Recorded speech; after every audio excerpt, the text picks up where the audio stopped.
अगर लोकसभा चुनाव में अगर मैं बाहर होता तो इस राज्य में एक भी लोकसभा सीट इनके खाते में नहीं जाता। कि दुनिया की सबसे बड़ी ताकत को इस विधानसभा में आप लोगों ने मुंह तोड़ जवाब दिया है। आज जो धूर चालाक चतुर चोर किस्म का लोग है वो लोग सक्रिय हो गया है। हजारीबाग जिला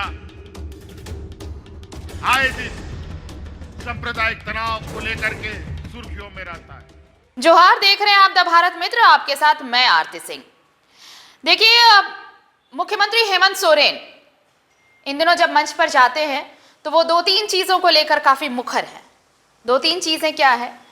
सबसे पहली चीज तो ये कि राज्य की महिलाओं को उन्होंने कैसे सशक्त किया है। जो उनकी महत्वाकांक्षी योजना है मैया सम्मान योजना, उससे कैसे महिलाएं सशक्त हो रही हैं, और जब महिलाएं सशक्त हो रही हैं तो कैसे राज्य सशक्त हो रहा है। ये दूसरी चीज ये कि अपने विरोधी बीजेपी पर वो वार करने से, पलटवार करने से चूकते नहीं हैं। वो गिन गिन कर उनका हिसाब बराबर करते हैं। जिस तरह से उन पर विरोधियों ने हमला किया था और ये कहते नजर आते हैं कि कैसे झूठा षड्यंत्र कर उन्हें जेल भेजा गया था। दरअसल मौका था हजारीबाग में जेएमएम के स्थापना दिवस का। स्थापना दिवस में मुख्यमंत्री हेमंत सोरेन शामिल हुए थे और मंच पर जब वो आए और उन्होंने अपना भाषण शुरू किया तो जल जंगल जमीन से ही इसकी शुरुआत हुई। लेकिन साथ ही साथ उन्होंने ये कहा कि विरोधी बीजेपी कैसे उनके पीछे लगी रही, झूठी साजिश करने में, षड्यंत्र के तहत उन्हें जेल भी भिजवाया। लेकिन षड्यंत्र होता है और जेएमएम तो वैसे भी आंदोलनकारियों की पार्टी है, खून पसीने से सींची गई पार्टी है।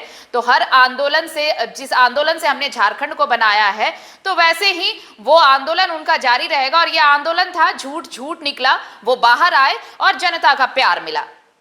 बीजेपी को लेकर क्या कुछ कहा है मुख्यमंत्री हेमंत सोरेन ने, ये सुनिए। और ये सुनना चाहिए आपको, जब उन्होंने ये कहा कि अगर वो जेल से बाहर होते, चूंकि लोकसभा चुनाव जब हो रहा था तो मुख्यमंत्री जेल में थे, उन्होंने ये कहा कि अगर वो जेल से बाहर होते तो बीजेपी को लोकसभा में एक सीट भी नहीं मिलती। सुनिए मुख्यमंत्री को। राज अलग हुए 25 वर्ष हो चुके, लेकिन इस राज को जिन लोगों ने सबसे अधिक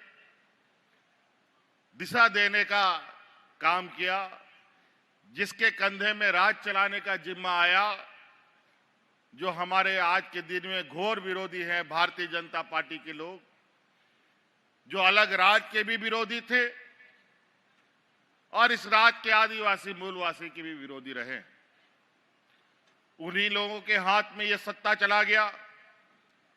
और नतीजा ये हुआ, इन 16-17 सालों में कि राज्य में किसान आत्महत्या करने लगा, लोग भूख से मरने लगे। देश में पहली बार पहला मुख्यमंत्री रहते हुए लोगों को जेल भेजने का काम किया गया। असंवैधानिक काम, अलोकतांत्रिक काम, कायदा कानून नियम सब ताक पर रखकर। अब झूठा आरोप तो झूठ ही होता है, कितना षड्यंत्र रह चुके। आदरणीय दिसोम गुरु शिबू सोरेन जी, हमारे आंदोलनकारियों के ऊपर भी बहुत यातनाएं हुई। कई लोग आज के दिन में भी हजारीबाग जिले में के लोग हैं जो लोग अनेकों बार जेल गए और आज उनके इस संघर्ष का नतीजा है कि ये अलग राज मिला। हमें गर्व है।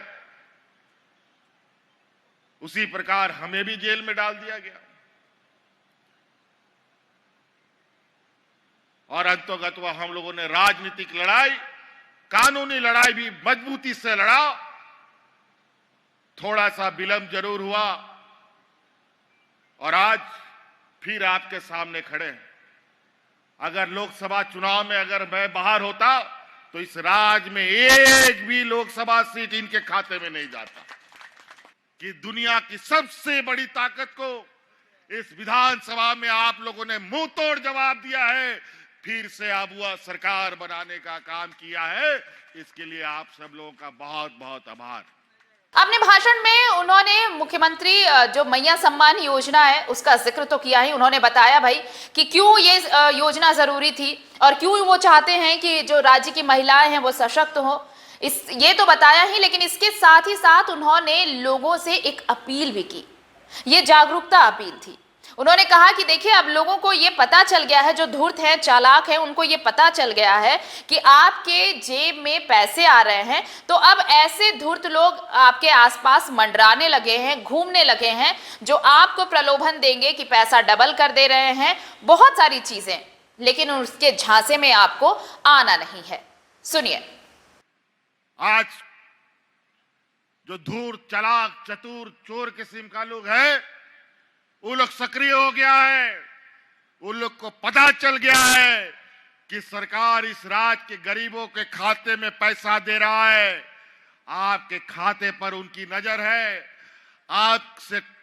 आपको ठगने का उनका प्रयास है, और ये गांव-गांव घूमने लगे हैं कि आपका डबल करवा देंगे पैसा, आपको घर बनवा देंगे, आपको ये करवा देंगे, वो करवा देंगे, और आपका पैसा निकालने का प्रयास करेगा।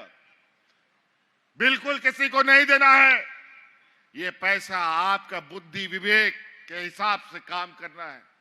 आपके बाल बच्चों को पढ़ाने के लिए, आपके घर द्वार को ठीक करने के लिए, आपकी आर्थिक व्यवस्था को मजबूत करने के लिए, आपके खेत खलिहान को और मजबूत करने के लिए सरकार ने दिया है।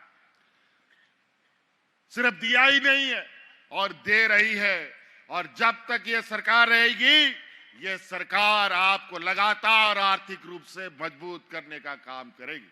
और आखिर में मुख्यमंत्री ने अपने संबोधन का समापन उस एक शब्द से किया जिसका इंतजार हो रहा था पूरे राज्य को।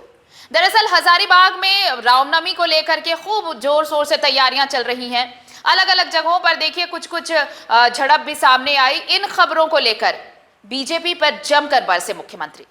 उन्होंने कहा कि विरोधी ताकतें इस साजिश में लगी हुई हैं कि कैसे धर्म, जात पात के नाम पर लोगों को बांटा जाए, लेकिन ऐसी ताकतों को जवाब देना हमारा काम है, और इस गंदगी को साफ भी करना हमारा ही काम है। हमारी ताकत हमारी एकता है।